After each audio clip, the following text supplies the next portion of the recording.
I'm a member of the Gila River Pima Maricopa Indian community, which is south of here. And to back up on Sulei's story, we believe we are the descendants of the Uukam. We pronounce it Uukam. And we have many, many stories about why they left. And so perhaps some other day I'll tell that story. But since we're going to celebrate the victory of the Phoenix Coyotes tonight, I'm going to tell you a coyote story instead. It was one spring morning, the sun was just rising above the mountains, and all the animals that had been hibernated throughout the winter months had finally came out of their dens for the very first time. And it was just having a good time running here and there and flying here and there. And the blooms on the trees and on the bushes and the shrubberies and all the cactus were blooming. And it was just a fresh, really wonderful smell of the orange blossoms. And then the desert itself had gotten its morning shower. Underneath the tree was Coyote. And since Coyote doesn't hibernate, he decided that he's going to sleep in one morning. And so he was underneath a great big tree, pretty much like this, and all curled up like most dogs do. And the thing was about that is that I would go visit my grandmother who lived on the reservation. And since she had no electricity or running water, we would go out into the desert and collect wood. And so one day I was with her and I had one of her big baskets and I was collecting wood. And I saw what appears to be a dog, and I yelled to my grandmother, Grandma, it's a dog loose. We must catch it and rescue it. Then she said, no, it's not a dog, it's Coyote. So then she told me this story. So Coyote was sleeping on this really big tree, and all the racket that the animals had created had to woke him up from his dead sleep. Now, I don't know about you, but when I'm aroused from my dead sleep, I am not in a good mood. And so he looked around. He says, what are these animals doing out here? Don't they know I need my beauty sleep? So he started to investigate. So he got up and he stretched. And he yawned real big. And he shook his body like most dogs do. When he did that, all his fur was flying because he was getting rid of his winter coat. There was furs in the bushes, and the trees, and the cactus, and even some animals. Oh, coyote fur. Oh. And so he decided to walk in. Now, you have to understand about Coyote. He only thinks of himself. In the Native American storytelling or culture, Coyote is perceived as a prankster or a trickster because he thinks he's God's gift to mankind. As a matter of fact, some of you ladies out there at one time had dated a coyote. One time I said that, a woman said, dated one, I married one. Sorry. But so he was trying to walk, so he started investigating, he walking in. As he was walking in, he noticed all the animals were looking at him. It's like you guys looking at me. And so he got very paranoid. And he turned and looked at the quail family. He says, what you looking at? Kept on walking, and he saw the Gila monsters. He says, what you looking at? So he stopped and examining himself. He went, no. And he kept on going. And then he walked by a little pot of water that the rain had left. And he saw his reflection in that water. And he saw his coat was just all gray. He goes, oh, look at me. I look like an old man. I shouldn't look like this. I'm a young pup. So he felt very discouraged. And so he went back to his tree with his head down as he walked back. Meanwhile, Bluebird was flying here and there looking for stuff for her baby that's born days ago.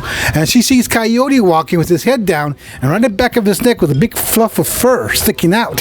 And she said to herself, that would be good for my baby to keep them warm. So she zeroed on him and went down as fast as she could. And she grabbed that patch of fur back of Coyote's neck and flew off. And Coyote goes, ow! And he looked around and see Bluebird flying off with her piece of his fur, and he followed Bluebird, but she did not realize that he was being followed by Coyote. And when she got to her tree, she was packing that fur inside her nest as her baby was just gawking at her.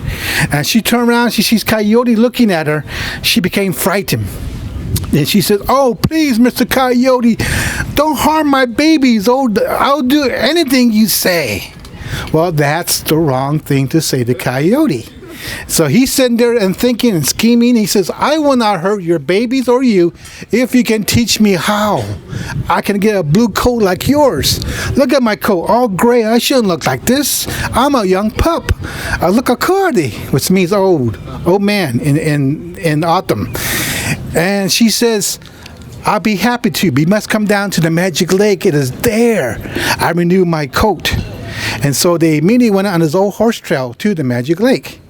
Now, about halfway there, Bluebird turned to Coyote and says, not Coyotes.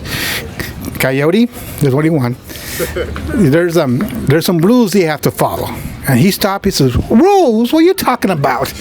I don't follow any rules. I'm my own person. I know, Coyote, but if you want a blue coat like mine, you got to follow these rules. Don't we all have to follow rules in today's society? Because otherwise it'd be a chaotic world. And he says, okay, what are they? Once we get down to the magic lake, you got to climb this tree. You got to sing this song 4 times and then dip in the water 4 times. You see, because the number 4 becomes very important in a Native American storytelling because it represents the 4 sacred directions, the 4 sacred mountains, and the 4 seasons. So when you tell Native American stories, that number 4 will always be there as composed as to the 3, as you hear like 3 blind mice, the 3 bears, those type of stories, okay? So that's what that 4 represents. Then he says, okay, I can do that. And they continue on. And then she said to him, okay, rule number 2. What? You mean there's more rules? Yes. What is it? Okay, once you get done that process of singing and dipping, you cannot look at your shadow or your reflection in the water until 4 days have passed. Then he says, I can't wait that long. I know, Coyote, but you got to follow the rules. And he said, fine, I can do it. And so finally they arrive at the magic lake, and Bluebird got on her tree limb and sang this song.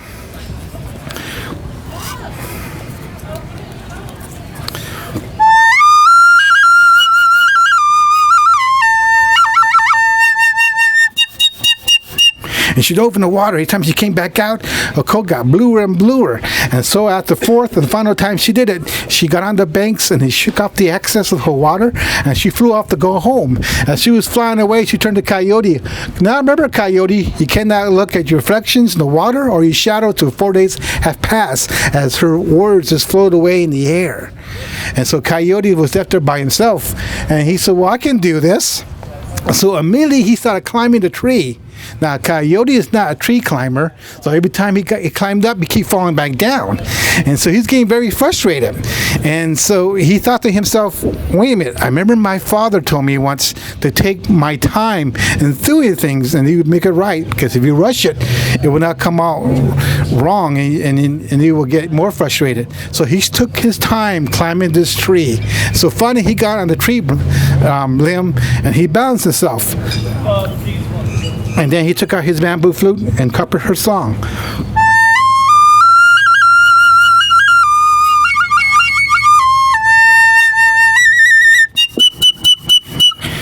He dove in the water. He came back out. His coat was just a pretty blue. And each time he kept doing it, his coat got bluer and bluer. So finally, at his 4th and last time he got out, he looked at himself. His coat was just a pretty blue, almost like this color of this shirt. And he was just admiring himself. He goes, oh, look at me.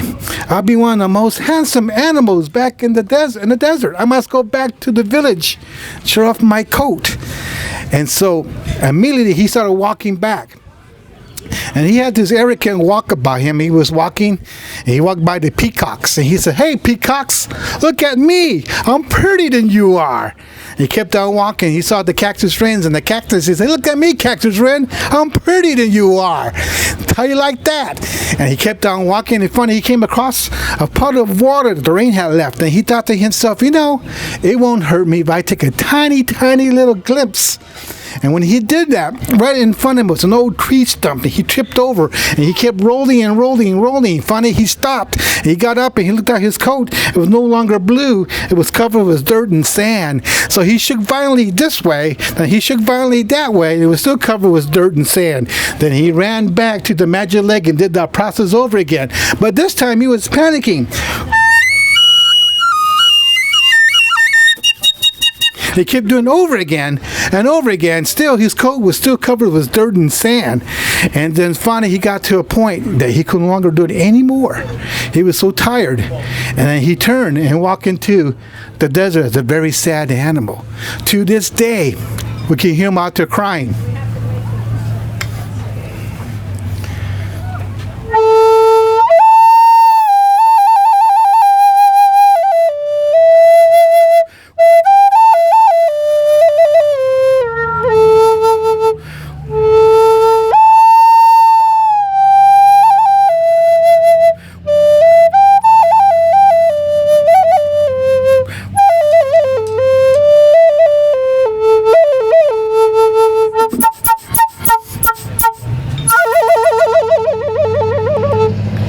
And we tell this story to our children. We tell them that do not be caught up in vanity like coyote bun, which means coyote in autumn.